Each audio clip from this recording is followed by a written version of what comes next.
It's a pleasure to be here, and I'm really delighted to see the FSMers.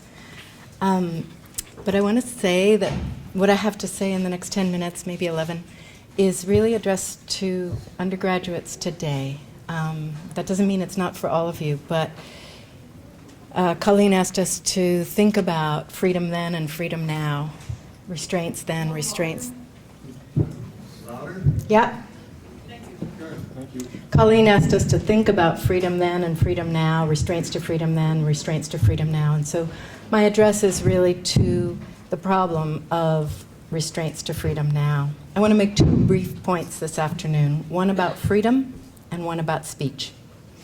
If forced to compress into just a few sentences the contours of student freedom and its limits in public universities 50 years ago and public universities now, these sentences might go like this. Then, because developing the next generation of Californians as educated individuals, citizens, and contributing members of society was widely conceived and valued as a public good, the university offered a free, high-quality education to qualifying white, middle-class, and working-class students, along with war veterans. Faculty, also mostly white and male, had significant power over large domains of university policy. They determined what was to be learned and how, what counted as an educated person worthy of a degree, and much, much more. The university itself not only prohibited student political expression, it codified and enforced a panoply of restrictions as it sought to be a zone clear not only of politics, but recall, unmarried and underage sex, illegal substances, and implicitly, as Lee just reminded us, non-whites. Thus, the gears of the machine were tangible controls, tangible restrictions, tangible exclusions, and they cast students essentially as rightless children being prepared for educated participation in society, economy, and politics. That was then.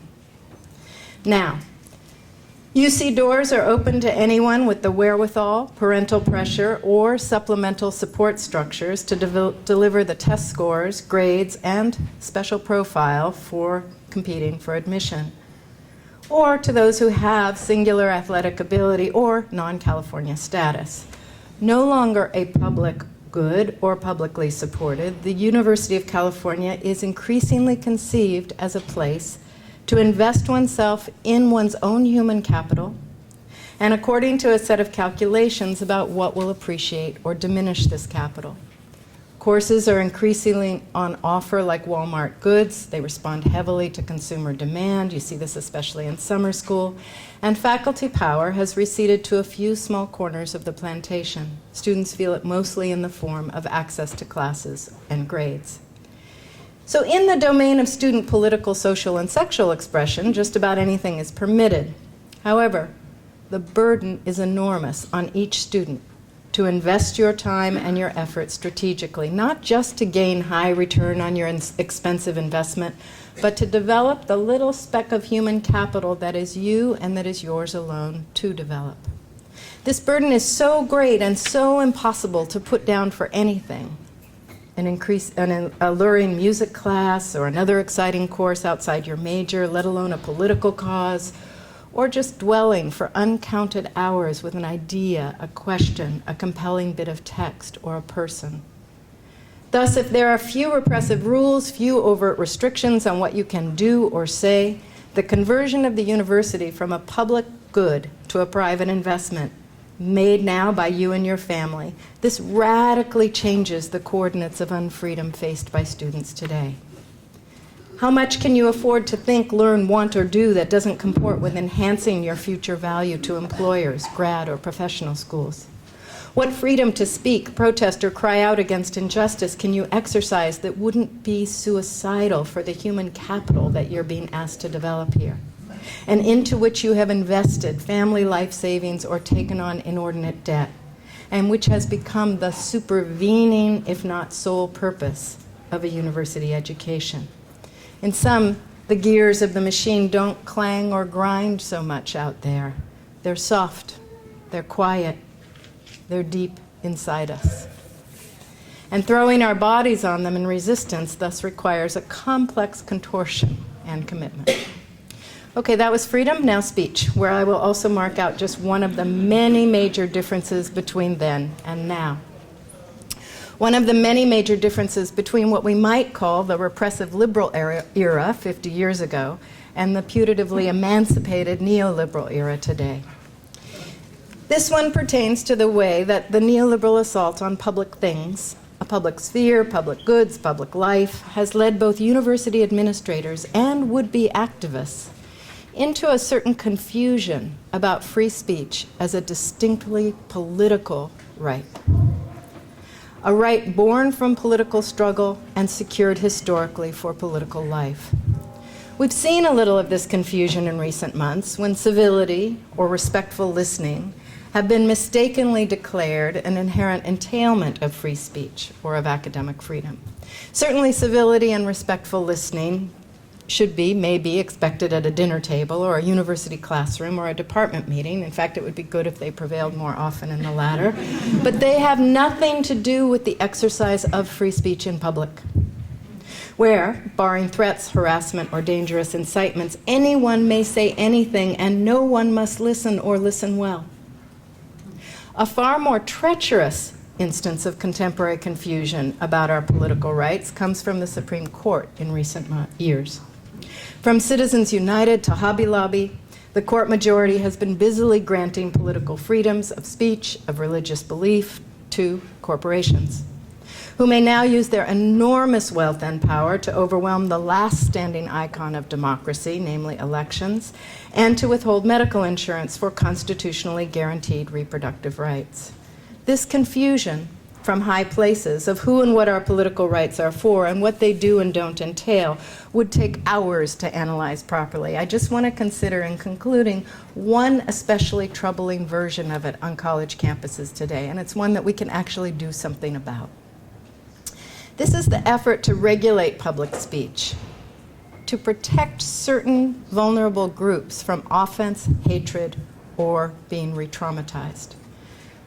This, I'm going to call it a protection racket, began, alas, a couple of decades ago with feminist and anti-racist efforts, well-intended, to outlaw hateful or offensive speech and images. But this tool, which aimed to shield the historically hated or subordinated from being hit again in the present, has not remained in the hands of the left.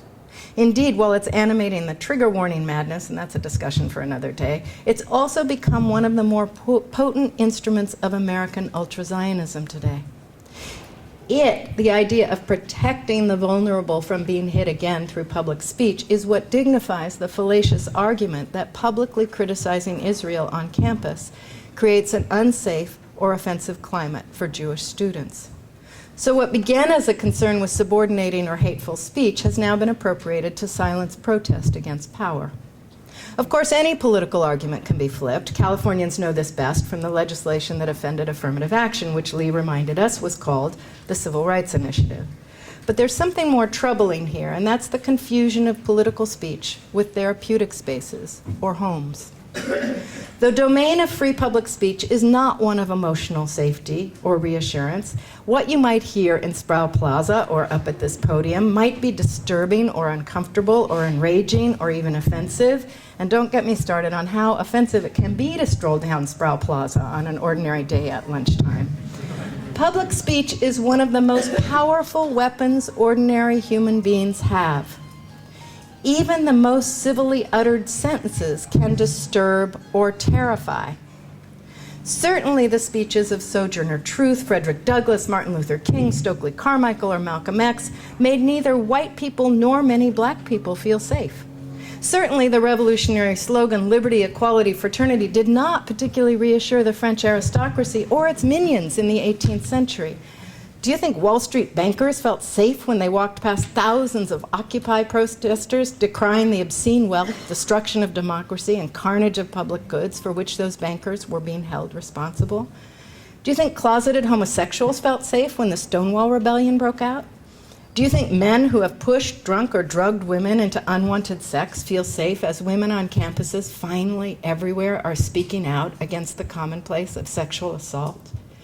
Emotional safety is not what the public sphere and political speech promise. It's for cultivating at home, if you're lucky enough to have one. It's what you seek among friends and intimates, where you expect your vulnerability to be taken into account. And a university, too, an education at the university ought to call you to think, to question, to doubt, to wake you from your slumbers, to upset you sometimes, to incite you to question everything you assume or care about. Not because you're going to jettison all your assumptions and cares, but because, as those wild-eyed radicals, Immanuel Kant and John Stuart Mill once insisted, there is no possibility of knowing what's right, justified, valuable, or true unless you question relentlessly and deeply. Unless you're willing to consider whether your attachment to an idea or a principle is really just a teddy bear that you're clinging to, a comforting familiar. Politics and education are not for hanging onto your teddy bears. Those bears have their place back in your room where you're safe and restored. But when we demand from the right or the left that universities be cleansed of what is disturbing, upsetting, enraging, offensive, or triggering, we are complicit both with the neoliberal destruction of the university as a place where being undone, being transformed, being awakened is what it ought to be for, rather than just a place to get job training. And if we make this demand, we're complicit with neoliberalism's destruction of public spaces and the distinctive meaning of political rights that some in this room fought to bring onto campus 50 years ago. So I'm suggesting that we demand something far more radical, which is to be provoked and challenged every day and down to our toes in what remains of this extraordinary institution. I'm urging us to have the courage to stand for that and to be willing to withstand it.